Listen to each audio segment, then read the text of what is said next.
The photo project in itself is basically we go into people's homes, we take photos of their families, and we go back to the families the next day and we give back the photos to them that we took previously. The photo project gives us access into people's homes so that we can take the photo. But in addition to that, what we do is we have the opportunity to pray with people. We have the opportunity to meet their families and to find out what their needs are. And we have the opportunity to take care of some of those needs if we are able to. I have a photograph of me with my mom when I was about a year and a half or 2 years old. And it doesn't seem like much, but it's the only thing I have of her. My mom died when I was 10, and this photograph means so much to me.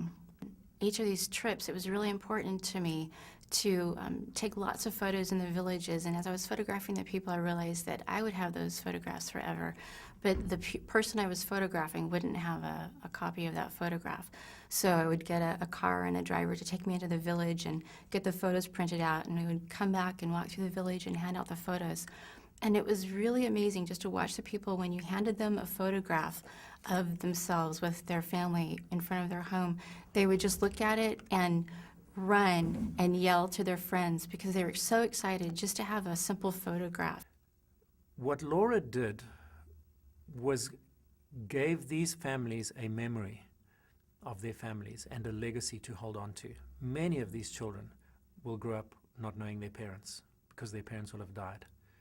Many of these children will have grown up losing brothers and sisters to HIV and AIDS. And so the legacy that the photo project leaves is an incredible one.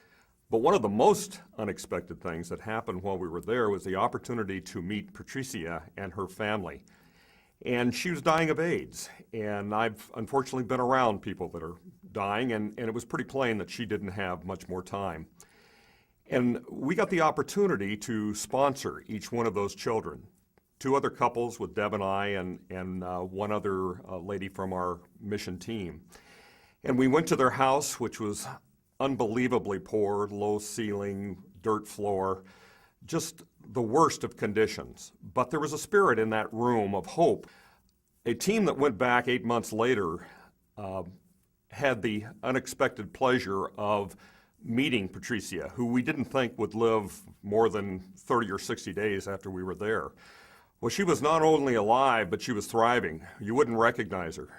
The photo project had allowed us into her home, had allowed us to find out the need for her children, to sponsor her children, and because her children were sponsored, she got the hope to go and get tested for HIV.